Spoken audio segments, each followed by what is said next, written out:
Good morning बच्चों, कैसे हैं आप सब। तो हमने जो है 4 चैप्टर हमारे कंप्लीट कर लिए हैं, ठीक है। और 5वां जो चैप्टर है हमारा, ठीक है, वो मंडे से स्टार्ट होने वाला है, ठीक है। 5वां चैप्टर स्टार्ट नहीं करेंगे, 11वां चैप्टर स्टार्ट करेंगे हम बायोटेक्नोलॉजी का, ठीक है। वो मंडे से स्टार्ट होगा। बायोटेक्नोलॉजी बहुत अच्छे समझना, बहुत अच्छा है चैप्टर, बहुत अच्छा है, कॉन्सेप्चुअल है, ज़्यादा कुछ नहीं है उस चैप्टर में, लेकिन ये है बहुत सारी चीज़ें आपको सीखने को मिलेगी कि हम बायोटेक्नोलॉजी को कैसे काम ले सकते हैं, ठीक है। वहाँ पे आपको बहुत अच्छी अच्छी चीज़ें देखने को मिलेगी, बहुत सारे एंजाइम्स के बारे में सीखने को मिलेगा, और हम सूक्ष्म जीवों को, पादपों को, जंतुओं को मानव के लिए कैसे काम में ले सकते हैं, ठीक है। वो सब बायोटेक्नोलॉजी के अंदर आपको देखना है, ठीक है ना। तो 2 चैप्टर है इस यूनिट के, biotechnology principle and process and biotechnology and it's applications. तो 2 चैप्टर हैं, फिनिश कर देंगे अपन जल्दी, ओके। आज जो हमने आपको डीपीपी प्रोवाइड करवाई थी, 2 डीपीपी प्रोवाइड करवाई थी, उन 2 डीपीपी का सॉल्यूशन हम यहाँ पर कर रहे हैं, ठीक है। इसके बाद आपको चौथे चैप्टर की डीपीपी भी प्रोवाइड करवा दी जाएगी, तो उसका सॉल्यूशन भी आपको जल्दी मिल जाएगा, ठीक है। तो आज हम निकालते हैं, आप अपनी डीपीपीज निकाल लीजिए अपने फ़ोन में, या जो भी आपने सॉफ्ट कॉपी, हार्ड कॉपी आपके पास में। और आपको एक डीपीपी दी गई थी जिसमें लिखा हुआ है botany, sexual reproduction in flowering plant, unit 6 और रेस 8, ठीक है। इसको हम सॉल्व करेंगे बेटा आज, ओके। तो इसके अंदर जो पहला क्वेश्चन दे रखा है वो है कि अर्धसूत्री विभाजन द्वारा 10 लघु बीजाणु मात्र कोशिकाओं से कुल कितने परागकण प्राप्त होते हैं। कि आपको क्या करना है कि 10 अर्धसूत्री विभाजन करवाने हैं, ठीक है। आपके पास क्या 10 लघु बीजाणु मात्र कोशिका है, 10 लघु बीजाणु मात्र कोशिका यानी 10 माइक्रोस्पोर मदर सेल है। तो इससे कितने परागकण मिलेंगे, ठीक है। तो आपको 1 माइक्रोस्पोर मदर सेल में जब आप अर्धसूत्री विभाजन कराते हो तो आपको 4 परागकण प्राप्त होते हैं, ठीक है, 4 पॉलन ग्रेन प्राप्त होते हैं, ठीक है। तो आपके पास में क्या है, 10 माइक्रोस्पोर मदर सेल है, तो कितने प्राप्त हो जाएंगे, 40 पॉलन ग्रेन। तो आंसर क्या हो जाएगा इसका, थर्ड, 40 पॉलन ग्रेन्स इसका आंसर हो जाएगा। भाई 1 से 4 बन रहे हैं तो 10 से 40 बनेंगे। नेक्स्ट है, आवर्त बीजी के मादा युग्मकोद्भिद के विकास में सामान्यतः कितने गुरु बीजाणु सहायक होते हैं। देखो बेटा, हम एंजियोस्पर्म की अगर जब हम बात करते हैं तो एंजियोस्पर्म में 4 लघु बीजाणु बनते हैं बेटा। कितने लघु बीजाणु बनते हैं, 4 गुरु बीजाणु बनते हैं। कितने गुरु बीजाणु बनते हैं, 4, ठीक है। इस तरीके से हमने बताया था आपको, चैलेजा है, ये माइक्रोपाइल है, ठीक है। तो यहाँ पर 1, 2, 3 और 4 ऐसे 4 गुरु बीजाणु बनेंगे, लेकिन माइक्रोपाइल तरफ के 3 गुरु बीजाणु क्या हो जाएंगे बेटा, नष्ट हो जाएंगे, और एक ही क्या कहलाता है, क्रियाशील गुरु बीजाणु। तो कितने गुरु बीजाणु काम में आएंगे, यहाँ पर एक ही गुरु बीजाणु काम में आएगा, ठीक है। तो आंसर क्या हो जाएगा, 1। आवर्त बीजी में न्यूनकारी विभाजन किस समय पर होता है। न्यूनकारी विभाजन का मतलब हो गया बेटा अर्धसूत्री विभाजन। न्यूनकारी इसलिए बोला जाता है अर्धसूत्री को क्योंकि वो क्रोमोसोम का नंबर आधा कर देता है, प्लॉइडी को घटा देता है, यानी 2n से क्या कर देता है, n, इसलिए इसको न्यूनकारी विभाजन कहते हैं। और न्यूनकारी यानी अर्धसूत्री विभाजन कब होगा, गुरु बीजाणु जब बनेगा तभी तो अर्धसूत्री विभाजन होगा, ठीक है। तो गुरु बीजाणु के बनने के टाइम होता है अर्धसूत्री विभाजन। तो तीसरे का आंसर हो जाएगा बीजाणु जनन, ठीक है। आंसर हो जाएगा चौथा। उसके बाद में है, बीजांड की कौन सी संरचना भोजन के संग्रहण में भाग लेती है। तो हमने आपको बताया था कि एक बीजांड के अंदर जो मुख्य भाग होता है वो क्या कहलाता है, बीजांड काय कहलाता है, और उसी के अंदर भोजन का संग्रह किया जाता है, ठीक है। तो आंसर हो जाएगा इसका बेटा दूसरा, बीजांड काय। फिर अपन बात करते हैं 5वें क्वेश्चन की, कि परिफल भित्ति विकसित होती है। परिफल भित्ति को बोलते हैं पेरिकार्प। क्या बोलेंगे, पेरिकार्प। बेटा फ्रूट तो किससे विकसित होता है, ओवरी से यानी अंडाशय से, और फल भित्ति किससे विकसित होती है, ओवरी वॉल से यानी अंडाशय की भित्ति से। तो इसका आंसर क्या हो जाएगा 5वें का दूसरा, अंडाशय की भित्ति। फिर 6ठे क्वेश्चन पे आते हैं, यदि एक बीजांड में व्रंत निभाग और बीजांड द्वार एक समान ऊर्ध्व रेखा पर स्थित हो तो इसे क्या कहते हैं? तो बेटा इसका बोलेंगे ऑर्थोट्रोपस बीजांड, सीधा बीजांड। ठीक है, देखो ये डायग्राम हम बना रहे हैं। ओके, तो ये कौन सा बीजांड अपन ने बनाया है? ऑर्थोट्रोपस बीजांड। ठीक है, तो ये इसका हो गया माइक्रोपाइल, ये हो गया बेटा इसका चैलेजा, ठीक है, और ये हो गया इसका फ्यूनिकल। तो ये तीनों क्या है? एक ही दिशा के अंदर है। तो इस प्रकार का जो बीजांड है वो क्या कहलाएगा? ऑर्थोट्रोपस बीजांड। ठीक है, इसको सीधा बीजांड भी कहते हैं। ओके, तो इसका आंसर क्या हो जाएगा बेटा? तीसरा। किस समूह के पादपों में गतिशील संरचनाएं अनुपस्थित होती है? किस समूह के पादपों में गतिशील संरचनाएं अनुपस्थित होती है? तो आंसर क्या हो जाएगा? आवर्तबीजी। ठीक है, इसके अंदर जो अंडाशय है, ठीक है, वो भी क्या है? अगतिशील है, क्योंकि अंडाशय एम्ब्रियोसैक में रहता है। और परागकण है, वो भी क्या है? अगतिशील है। उनको भी किसी माध्यम के द्वारा कहाँ ले जाया जाता है? वर्तिकाग्र पर लेके जाया जाता है। कोई खुद स्वयं नहीं जाते, ठीक है, उनमें कोई फ्लैजेला वगैरह प्रेजेंट नहीं होता, खुद नहीं जाते हैं वो। उनको कौन लेके जाता है? कोई माध्यम, कोई वेक्टर लेके जाता है। इसमें अपन ने पढ़ा है हवा, वायु, ठीक है, बहुत सारे इंसेक्ट्स, ठीक है, पॉलिनेशन के एजेंट्स पढ़े। तो इसका आंसर हो जाएगा फर्स्ट, यानी आवर्तबीजी। 8वां क्वेश्चन है बेटा, पुष्प की सूक्ष्मदर्शी संरचना जिसमें कायिक कोशिका उपस्थित होती है। भाई सीधी सी बात है, कायिक कोशिका किस में उपस्थित होगी? हमने आपको परागकण का संरचना बताई थी। परागकण बताया था, नहीं बताया था? बताया था। तो इस परागकण के अंदर एक तो था अनियमित केंद्रक और एक था नियमित केंद्रक। इसको तो बोला था जनन केंद्रक और इसको बोला था कायिक केंद्रक। फिर इनके अंदर क्या हो गया था? कोशिका द्रव्य विभाजन, ठीक है, जिससे बनी थी जनन कोशिका और बनी थी कायिक कोशिका। ठीक है, तो कायिक कोशिका किसमें होती है? और ये क्या कहलाता है? नर युग्मकोद्भिद। ठीक है, तो आंसर क्या हो जाएगा इसका? नर युग्मकोद्भिद। ठीक है, पॉलीगोनम प्रकार का भ्रूणपोष है। पॉलीगोनम प्रकार का भ्रूणपोष, ये देखो ये तीन तो होती है एंटीपोडल सेल चैलेजा की तरफ, बीच में होती है ध्रुवीय केंद्रक और माइक्रोपाइल की तरफ होती है एक अंडकोशिका और 2 सिनर्जिड सेल। ठीक है, तो 1 2 3 4 5 6 7 तो क्या हो गई बेटा? सेल हो गई। और केंद्रक कितने हो गए? 1 2 3 4 5 6 7 8, तो 7 सेल्ड और 8 न्यूक्लिएटेड। तो पॉलीगोनम प्रकार का आंसर क्या हो जाएगा बेटा? 7 कोशिकीय। तो 90 का आंसर हो जाएगा चौथा। द्वितीयक केंद्रक की गुणिता का स्तर है, ये रहा द्वितीयक केंद्रक साहब। तो ये कैसा होता है? 2n, क्योंकि इसमें 2 पोलर न्यूक्लियाई है और 2 पोलर न्यूक्लियाई निषेचन से पहले क्या हो जाते हैं? फ्यूज हो जाते हैं। तो इसकी जो प्लॉइडी होगी बेटा वो कितनी होगी? 2n। तो इसका आंसर हो जाएगा 10वें का पहला। क्लियर है? तो ये जो पहली डीपीपी है वो आपकी सॉल्व हो चुकी है।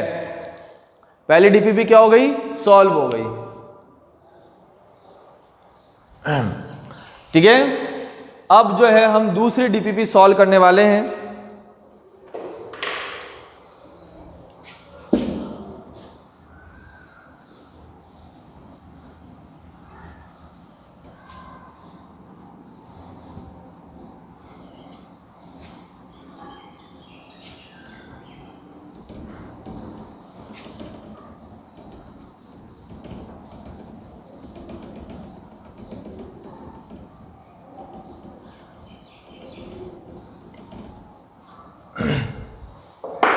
तो अब हम पढ़ रहे हैं बेटा दूसरी डीपीपी, है ना?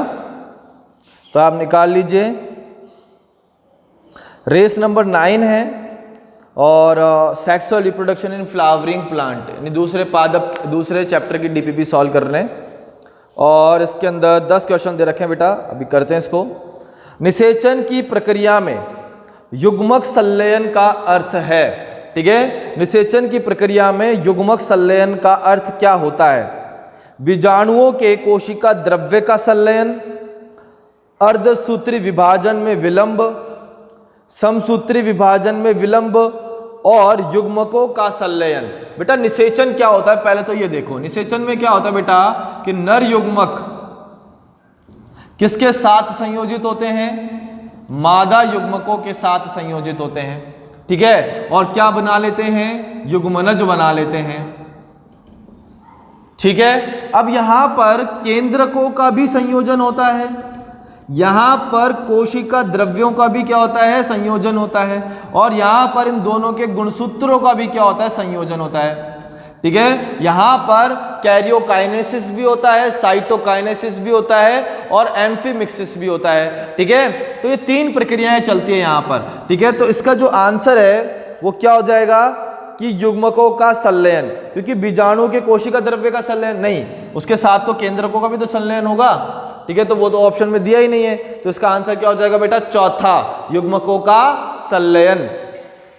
फिर है दूसरा क्वेश्चन, द्विनिषेचन किसका अभिलाषणिक गुण है, डबल फर्टिलाइजेशन। ठीक है, द्विनिषेचन। अब द्विनिषेचन क्या होता है वो भी देख लेते हैं अपन। ठीक है, द्विनिषेचन में 2 बार निषेचन होगा। एक बार तो क्या होगा कि नर युग्मक मादा युग्मक के साथ जाके संयोजित हो जाएगा और क्या बना लेगा, युग्मनज बना लेगा, और युग्मनज से बनता है भ्रूण, और भ्रूण से बनता है बेटा बीज। तो इस प्रक्रिया को अपन बोलते हैं सिनगेमी या निषेचन। इस प्रक्रिया को अपन क्या बोलेंगे, सिनगेमी या निषेचन। दूसरे जो नरयुग्मक है, एक पराग नलिका में 2 नरयुग्मक होते हैं, तो दूसरा नरयुग्मक है वो द्वितीयक केंद्रक के साथ जाके संयोजित हो जाएगा, द्वितीयक केंद्रक के साथ संयोजित होगा और क्या बना लेगा, प्राथमिक भ्रूणपोष केंद्रक, PEN बोलते हैं इसको। ठीक है, और ये जो प्रक्रिया ये कहलाती है त्रिक संलयन, यानी ट्रिपल फ्यूजन। ठीक है, तो द्विनिषेचन में कितनी बार निषेचन हुआ, 2 बार निषेचन हुआ। ठीक है, एक बार तो हुआ निषेचन की प्रक्रिया और एक बार हुई त्रिक संलयन की प्रक्रिया। ओके, तो ये किसका अभिलाषणिक गुण होता है, आवर्त बीजियों का। किसका अभिलाषणिक गुण होता है, आवर्त बीजियों का, एंजियोस्पर्म का। ठीक है, तो आंसर देखो क्या आ रहा है, सी। ठीक है, तीसरा आंसर आ रहा है ना। नेक्स्ट क्वेश्चन है, पराग नलिका की खोज किसने करी थी। तो पराग नलिका की खोज किसने करी थी, किसने करी थी, JB अमीकी ने। इसके अंदर जो है थोड़ा सा मिस प्रिंटिंग है ना बेटा, इसमें माहेश्वरी दे रखा है पहले, फिर स्ट्रॉसबर्गर दे रखा है, नावाशन दे रखा है, और लास्ट में एम्ब्रिस दे रखा है ना। इसको काट दो, और JB अमीकी है, ये अमीकी, JB अमीकी, थोड़ा सा मिस प्रिंटिंग है इसमें ना, तो JB अमीकी। ओके, और सबसे बड़ी पराग नलिका किसकी होती है, मक्के की। किसकी होती है, मक्के की। ओके, अब चौथा पॉइंट, चौथा क्वेश्चन है, पराग नलिका किसके माध्यम से सहायक कोशिका में प्रवेश करती है। तो हमने आपको ये बताया था, हमने आपको ये बताया था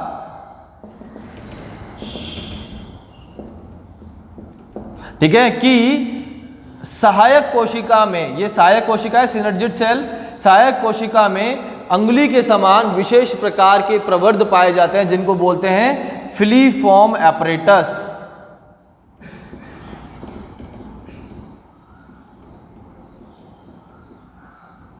ठीक है, और ये फिलीफॉर्म एपरेटस पराग नलिका को अपनी ओर आकर्षित करते हैं। कीमोटैक्सिस मूवमेंट होता है यहाँ पे, है ना। तो इसका आंसर क्या हो जाएगा बेटा, तंतु रूपी समुच्चय। ठीक है, चौथे का आंसर है दूसरा। पर परागण से प्राप्त संतति कैसी होती है। तो देखते हैं बेटा, पर परागण से प्राप्त संतति कैसी होती है, कि सदैव बाह्य होती है, सदैव अप्रभावी लक्षण दर्शाती है, समयुग्मनजी होती है, अत्यधिक अनुवांशिक विभिन्नताएं दर्शाती है। पर परागण है, 2 अलग अलग पादप है, 2 अलग अलग पुष्प है। ठीक है, जब उनके बीच में जब आपस में क्या होता है, निषेचन की प्रक्रिया होती है, संकरण होता है, तो विभिन्नताओं का बढ़ना तो ऑब्वियसली बात है। तो आंसर क्या हो जाएगा इसका, चौथा, अत्यधिक विभिन्नताएं बढ़ती है। निम्न में से किसमें परागकण पुष्पों द्वारा स्त्रावित दुर्गंध से होता है। तो इसका आंसर बेटा सीधा सीधा रैफ्लेशिया। तो रैफ्लेशिया के अंदर क्या होता है बेटा, दुर्गंध आती है, जिसकी दुर्गंध से कीट क्या होते हैं बेटा, आकर्षित होते हैं। निम्न में से किसमें परागकण पुष्पों द्वारा स्त्रावित दुर्गंध से होता है। परागकण नहीं है बेटा, वो परागण है ना। इसमें क्वेश्चन में दे रखा है निम्न में से किस में परागण पुष्पों द्वारा स्त्रावित दुर्गंध से होता है, तो इसका आंसर हो गया बेटा राफ्लीशिया। निम्न में से कौन सा वायु परागण का एक अनुकूलन है, तो मकरंद की उपस्थिति, जिनके अंदर वायु परागण होता है क्या उसमें मकरंद होना चाहिए? नहीं होना चाहिए, जरूरी वायु को थोड़ी मकरंद चूसना है, ठीक है। रोमिल वर्तिकाग्र चिपचिपे, अगर परागकण चिपचिपे होंगे तो किस दर से भी चिपक जाएंगे, तो ये तो सही नहीं है। उपरोक्त सभी भी सही नहीं, तो आंसर क्या हो जाएगा? रोमिल वर्तिकाग्र। वर्तिकाग्र थोड़ी हेरी रोमिल होनी चाहिए ताकि परागकण आके उसमें फंस जाए। बहुभ्रूणता सबसे पहले किसमें देखी गई थी? बहुभ्रूणता की खोज की थी बेटा ल्यूवेनहॉक ने, ठीक है। यानी एक सीड में एक से अधिक भ्रूण होना क्या कहलाता है? बहुभ्रूणता कहलाता है। और इसकी खोज की थी बेटा संतरे के अंदर, तो आंसर हो जाएगा तीसरा सिट्रस। आवर्त बीजी के बीजाणुद्भिद की प्रथम कोशिका क्या होती है? तो आवर्त बीजी के बीजाणुद्भिद की प्रथम कोशिका होती है बेटा युग्मनज, ठीक है, क्योंकि यही जाके क्या बनाएगा? भ्रूण, और यही जाके आगे बनाएगा बीज, और बीज से वापस से नया प्लांट डेवलप होगा। तो इसकी प्रथम कोशिका कौन सी होगी बेटा? युग्मनज, ठीक है। युग्मनज से क्या बना? भ्रूण, भ्रूण से बीज, और जब अपन बीज को उगाएंगे तो वापस से एक प्लांट बन जाएगा, और ये प्लांट कैसा होता है? बीजाणुद्भिद होता है। तो इसकी प्रथम कोशिका क्या हो गई? युग्मनज, ठीक है। तो आंसर हो जाएगा बेटा इसका तीसरा। मक्के के दाने के भ्रूण पोष की बाह्य परत को अपन क्या कहते हैं? एल्यूरोन, ठीक है। हमने एक बीजपत्री बीज बनाया था इस तरीके से,